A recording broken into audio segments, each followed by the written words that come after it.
Ի հավելում են Չինաստանի նկատմամբ արդեն իսկ գործող մաքսատուրքերի Միացյալ Նահանգները կկիրառի լրացուցիչ 100% մաքսատուրքեր։ Թրամփի հենց այս հայտարարությունը պատճառ դարձավ, որ Dow Jones-ը նվազի մոտ 1.9%-ով, S&P 500-ը 2.7%-ով, NASDAQ-ը 3.6%-ով։ Միացյալ Նահանգների նախագահի այս հայտարարությունը նաև երկրաշարժի ազդեցություն թողեց կրիպտո աշխարհում։ Նրա գրառումից անմիջապես հետո բիթքոյնի արժեքը նվազեց ավելի քան 12%-ով, իսկ հետո համեմատաբար կայունացավ։ Մեկ բիթքոյնի արժեքը $119,000-ից գահավիժեց մինչև $102,000, իսկ հետո բարձրացավ մինչև 114-ի։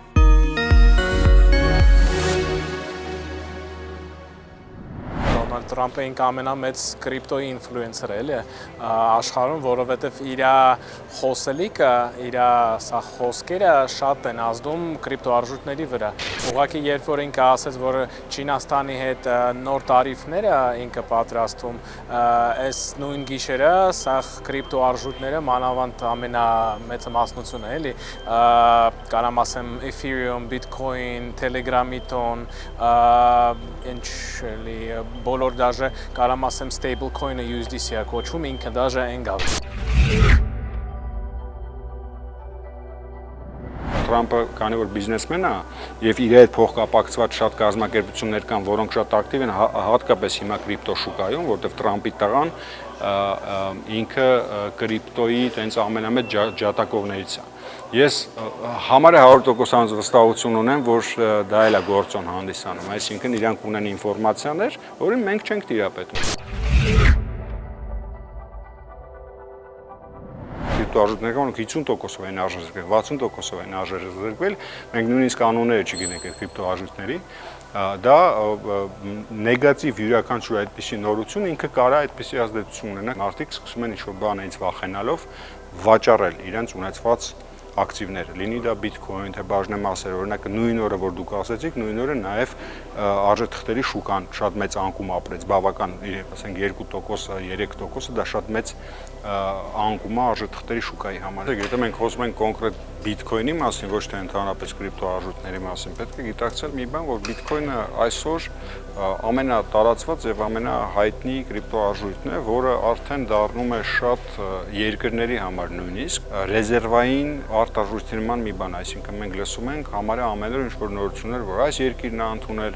Bitcoin ռեզերվ ստեղծելու մասին օրենք կամ ընդհանրապես կրիպտոարժույթների մասին օրենքներ, հա, իմիջիալոց Հայաստանն էլ այդ ճանապարհին գտնվում ռեզերվի մասին դեռ խոսքը չի գնում, բայց ռեգուլյացիայի մասին խոսքը գնում, այսինքն Bitcoin-ը դառնում է այսօր շատ եւ արդեն դառել է եւ կշարունակի մոտակա տարիների ընթացքում դառնա շատ պոպուլյար ներդրումային ինստրումենտ, որը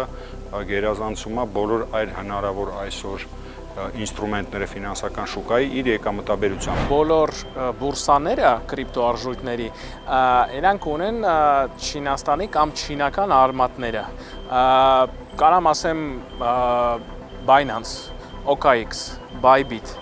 բոլոր հիմնադիրները Չինաստանից են։ Bitcoin-ը դե Սատոշի Նակամոտո բոլորը չգիտեն էլի հետո, բայց կարող ասեմ ինչ-որ խումբը կամ ինչ-որ հայտնի մարդը, բայց դեր բացահայտված չի, էլի։ Ինքնատե չէ, հա։ Ունայեք, կանի որ սաղ բուրսաները չինական արմատներ ունեն, բոլոր Ամերիկայի ինստիտուցիոնալ մեծ ինվեստորները կամ ինվեստորային խմբերը, իրանք վախ ունեն, որ եթե Թրամփը կտրում է այս հարաբերությունները Չինաստանի հետ, բոլորը պետք է այնտեղից փողը հանեն, էլի։ Ու կարամ ասեն Binance-ը այն գիշերը, որտեղ այդ սա կատարված, Binance-ը երևի իմ կարծիքով մի 2 ժամ դաժե նորմալ չի աշխատել, այդ ամենամեծ բուրսան։ Վերջին շաբաթների ընթացքում տուժեցին ոչ միայն Bitcoin-ի սեփականատերերը կամ իրենց լեզվով ասած հոլդերները, այլ նաև ամբողջ կրիպտոարժույթի շուկան։ Արձանագրվեց ավելի քան $19 միլիարդ կորուստ, իսկ ինչ տեղի ունեցավ։ Քանի որ Ամերիկայի կամ Եվրոպայի կողմից այդ բոլոր մեծ մարմինները ֆինանսական այնտեղ փող են հավաքում այդ բուրսաների մեջ, էլի, որ չինական, որպես բիզնեսները, իրանք վախ ունեն, որ վաղը չեմ մյուս օրը եթե Թրամփը կասի այ տենց պետք չի անել, իրանք փողը այնտեղ կորցնեն։ Ոչ միայն հոգեբանական գործոն է, դա նաև սպեկուլյատիվ գործոն է, որովհետև նման դեպքերում ինչ են անում պրոֆեսիոնալ տրեյդերները եւ մարդիկ, խոշոր այսպես կոչված կիտեր են իրանց ասում, հա, իրանք ուղղակի օգտագործեցին այդ նորությունը իշահի իրենց, այսինքն մեծ վաճառք իրականացրեցին եւ հետո երբ որ բիտկոին 115-ով ծախեցին, բիտկոինը ընկավ 102,000, հասավ մինչեւ 102,000, սկսեցին ակտիվ առնել այդ գնով եւ այդ տարբերության վրա մեծ փողեր աշխատեց։ Երկրորդ նաեւ շատ կարեւոր հանգամանքը ինչի պատճառով այդպիսի ուժեղ տատանում տեղի ունեցավ, դա բորսաների ալգորիթմներն են, դա մի քիչ բարդ բան է, բորսան տալիս է այդպիսի հնարավորություն, որ դու իրանից պարտքով ոնց որ փող վերցնես, իմաստը ինչու՞մ է, դու չունես օրինակ $1000,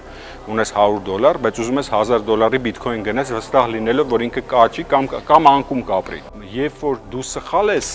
գուշակում շարժը, լինի դա արտարժույթ կամ կրիպտոարժույթ կամ արժեթուղթ, դու կարող ես կորցնել ամեն ինչ։ Եվ եթե սխալ գուշակեցի, այսինքն ես առա, որպեսի բիտկոինը աճի, բիտկոինը սկսեց արագ արժեզրկվել,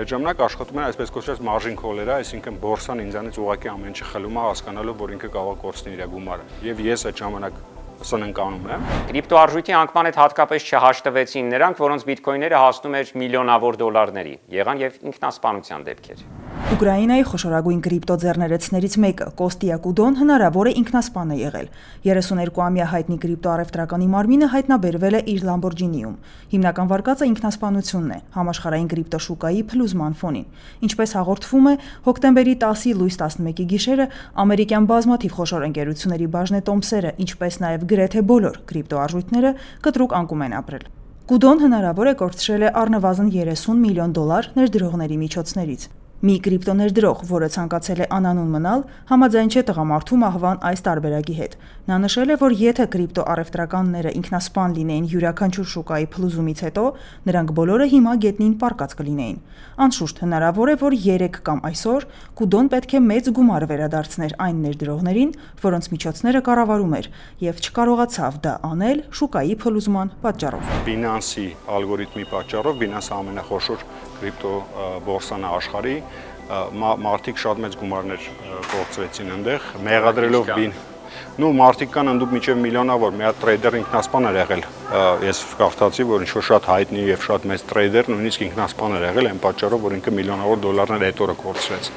Ու ցավոք այդպիսի բաներ լինում են, եւ ոչ միայն կրիպտո շուկայում։ Եթե դու կրիպտոյում շուտվանից ես արդեն լիքը պերիոդներ անցել ես, էլի, ու դու միշտ պատրաստ ես, որ վաղը կարա վատ բան լինի, վաղը կարա լավ բան լինի։ Ու նայեք, մենք մի քանի տարի առաջ ունեցել ենք FTX-ի crash-ը, երբ որ ամենամեծ բուրսաներից մեկը ինքը միանգամից կորցրել է։ Ու բոլորի փողը այնտեղ, կստատի, հիմա ինչ որ դեռ ընթացքի մեջ է։ Հայաստանը լինելով աշխարհի մի մասնիկը նաև կրիպտո աշխարհի մաս է կազմում։ Մեր երկրում գյուղատնտեսական ֆերմաներից բացի կան նաև բիտկոին արտադրող ֆերմաներ, որոնք կրիպտոարժույթի անկումից եւս վնասով դուրս եկան։ Հայաստանում կանի որ մենք ինչ-որ sense gray շուկայում ենք ապրում, safe շուկայում էլի, որովհետեւ ոչ մի օրենք դեռ չկա նորմալ։ Կարամ ասեմ իմ կարծիքով մինչև 40,000 մարդ կա, որ կրիպտոարժույթների հետ գոնե մի գործարք անել են։ Ես գիտեմ, որ մի 10-15,000 մարդ կա, որ շատ բիտկոին ունեն, որովհետև Հայաստանում շատ է տարածված բիտկոինի մայներների գործը։ Ֆերմերները շատ են, մանավանդ կարամ ասեմ, դաժե որ առիվային պանելների հետ ֆերմաներ ունեն, կամ գեսի ինչ-որ հիդրոէլեկտրաստանցիաների հետ ֆերման ունեն։ Սյունիքի մարզում մի քանի մեծ ֆերմաներ էլի կա։ Մենք ունենք շատ մարդիկ, որ այսօր կրիպտոարժույթներով եւ հետաքրքրվում է եւ ներդրումներ է կատարում,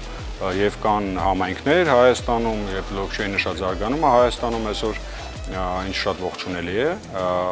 ինչքանով է ով դուժել, ես դժվարանում եմ ասել, որովհետև դա մի քիչ sense ասեմ, Հայաստանում դա դեռ մի քիչ sense մոխրագույն գոտու մեջ է, ոնց որ ասում են, հա, ոչ օրինական է, ոչ ապօրինի է, այսինքն ռեգուլյացիա չկա, ինչի, ինչքանով ես գիտեմ, հիմա կենտրոնական բանկը զբաղվում է այդ ռեգուլյացիայի հարցով, որը ինչ որ ձևով բան կմտցնի, ավելի պարզություն կմտցնի այդ ամբողջ գործարքների մեջ, որովհետև այսօր կրիպտոարժույթը գնելու համար մի քանի խոչընդոտների միջոցով դու պետք է անցնես, sense ասեմ, այսինքն ոչ մեկ չի արգելում դա օրինական է, կան կրիպտո բաներ, changer, հա, այսպես կոչված, այսինքն կրիպտո փոխարժեքի փոխանակման կետեր, որտեղ դու կարաս բերես կանխիկ գումար, վճարես եւ իրանք քեզ դրա դիմաց կտան կրիպտո արժույթ կամ բիտկոին կամ ստեյբլ քոիններ եւ այլն, որի դու կարողանաս արդեն հետո դրանով բորսայում հաշիվ բացելով ինքնուրույն որոշես ինչ ես դու ուզում առնես, պահես կամ տրեյդինգ անես, հա։ Կարծում եմ, որ դա այդ եթե ռեգուլյացիան մտցնի կենտրոնական կամ բանկը ավելի բարձրացնեն, ընդհանրապես այդ ամբողջ գործընթացը, դա ինքը մեծ տենց բան կլինի, խրախուսական ինչ-որ բան կտա շուկային։ Հայաստանում միջազգային կրիպտոարժույթներից բացի գործում է նաև հայրենականը։ 2022 թվականից շրջանառության մեջ դրված Fast Token-ը առավել հայտնի դարձավ վերջերս, երբ կտրուկ արժեզրկվեց։ Սեպտեմբերի վերջին դրա գինը արժեզրկվեց մոտ 52%-ով, 4.50 դոլարից նվազելով մինչև 2.28։ Yo, my friends, coming soon.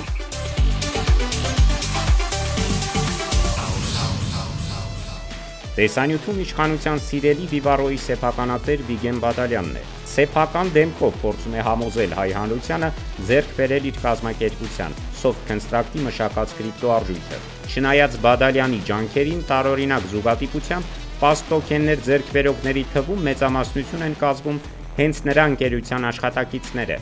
Կրիպտոարժույթի մասնագետների վերլուծությամբ Բադալյանի աշխատակիցներն են հարմար պահը գտնելով շաբաթներ առաջ մեծ քանակությամբ թոքեններ վաճառել, ինչից հետո էլ Fast Token-ը սնանկացել է։ Այդ FTN token-ը ինքը ստեղծված է իրենց էկոսիստեմայի համար, քանի որ Fastex-ում լիքը կազմակերպություններ կա։ Ու ինքը իրենց ասելով առաջին Հայաստանի կրիպտոարժույթ էր այն վաղ։ Ես մենակ կարամ ասեմ, որ մի 2 շաբաթ առաջ իր գինը շատ իջել է ու բոլորը սկսել են տենց նվնվել բողոքել, ինչ ա եղավ, ինչ ա լինելու, ինչ որ հիմքապետ բանման ու Fastex-ը իրենց չեն ձգել ինչ որ նորմալ բացատրությունը տալ բոլորին։ Սկզբից, երբ որ տոկենը արտադրվում է, բոլորը երբ որ ներդրումներ են անում, իրենց տոկենները, իրենց ֆինանսները սառացման մեջ են եղում։ Ու խոսքի այդ սառացման process-ը հենց նոր բրծա FTN-ում։ Ու բոլորը սառացման process-ից հետո սկսում են ծախել։ Այսինքն ինվեստորներ կային, ովքեր առել էին այդ Fastex-ը, բայել էին իրենց մոտ Fast Token-ները։ Բայել են իրենց մոտ 2 տարի անցա, ապա այո, վաճառել ու միանգամից վճարել են ու իրենց գինը չի ձգել։ Հաճախ լինում է, որ նոր ինչ-որ կրիպտոարժույթ դուրս է գալի շուկա, եւ այսպես կոչված airdrop-երի միջոցով մարդկանց ուղղակի մեծ քանակությամբ այդ կրիպտոարժույթները կարելի ասել նվիրում են կամ ինչ-որ գործողության դիմաց տալիս, հա։ Եվ այդ ժամանակ, երբ որ ձեզ այդ ուղղակի, չգիտեմ, դուք օրինակ ակտիվ գովազդում եք ինչ-որ մի հատ կրիպտոարժույթ, ձեզ այդ կրիպտոարժույթի բանը, էմիտենտը, որ բացաթողել, ասում է, ես քեզ տալիս եմ, չգիտեմ, 100,000 հատ իմ կրիպտոարժույթից, որը դեռ ոչ մի գին չունի, որովհետեւ պարզ չի, ինքը հետագայում գինը որոշվում է արդեն երբ որ դուրս է գալի բորսայական, հա, շուկա է դուրս գալի եւ բորսայում ձևավորվում է շուկայական գինը։ Շատ հաճախ լինում է, որ այդպես բաժանում են շատ։ Հետո դուրս է գալիս բորսա, կրիպտոարժույթը եւ մարդիկ, ով ունեն արդեն շատ, սկսում են արագ ծախել, որ փող հանեն։ Եվ դրա պատճառով գինը ընկնում է, այսինքն բորսայը դուրս եկել օրինակ $1 ինչ որ կրիպտոարժույթ, միլիոնավոր այդ բաներից արդեն թոքեններից բաժանված է մարդկանց, իրանք սկսում են ծախել, որ իրանք փողը հանեն գնան, չգիտեմ, iPhone առնեն, օրինակ, հա, ու դրա համար սկսում է գինը ընկնել, որովհետև գինը, շուկայական գինը շատ հեշտ է ձևավորվում, հա, պահանջարկի եւ առաջարկի միջոցով։ Պահանջարկը աճում է, ուրեմն գինը աճում է, պահանջարկը ընկնում է, գինը ընկնում է։ Fastex-ի արմատները մի քիչ ուրիշ բիզնեսի հետ կապ ունեն, էլի, ու այն բիզնեսում, որոնք իրանք տես մեծ մասնությունով են զբաղվում, այնտեղ լիքը փող կա։ Ու բոլորը սենց կազինոների բեթինգի պես շատ են աշխատում փողը ու մարդիկ մտածել են վայ ես էլ կարամ տենց անեմ ու հիմա դրա համար հավատքը այն Հայաստանի արտադրված կրիպտոարժույթների մեջ մի քիչ ընկել է կենտրոնական բանկը ասում է նայեք տղեկ ջան ինքը այն վաղ էս գինը ունեցել հիմա այս գինը ունի ինչ ա եղավ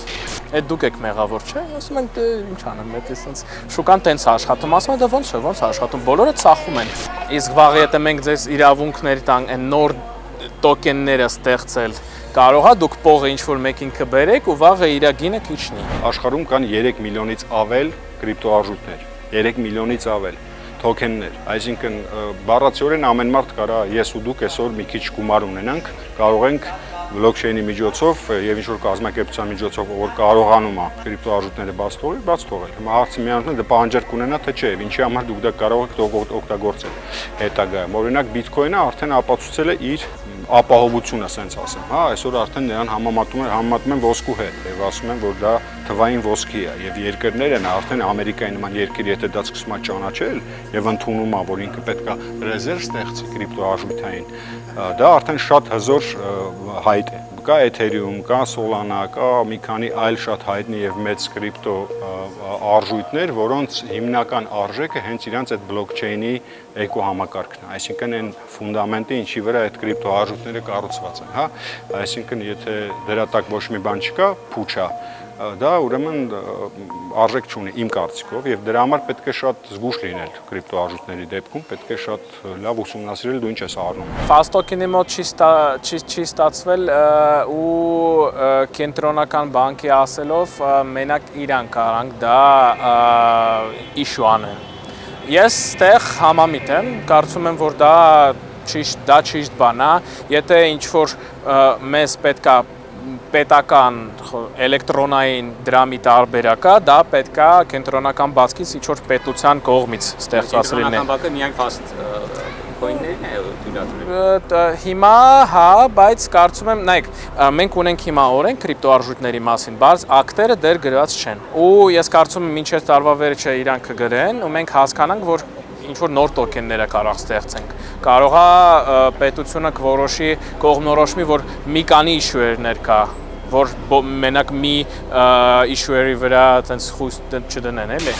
Ամբողջ աշխարհում բիթքոյնների արտադրությունը սահմանափակ է։ Հնարավոր է արտադրել մինչև 21 միլիոն բիթքոյն, իսկ ներկապային արդեն իսկ արտադրվել է 19 միլիոն 900,000-ը։ Աննյութական փողով նյութական երջանկության հասնելու շատերի նպատակը նորից երազանք դարձավ։ Եվ այդ ամենը ԱՄՆ Չինաստան տնտեսական պատերազմի պատճառով։ Ասում են ժամանակը ի տարբերություն փողի չի կարելի կուտակել, մինչդեռ բիթքոյնը կուտակվում է հենց ժամանակի ընթացքում, եւ ժամանակի ընթացքում էլ կարող է անհետանալ։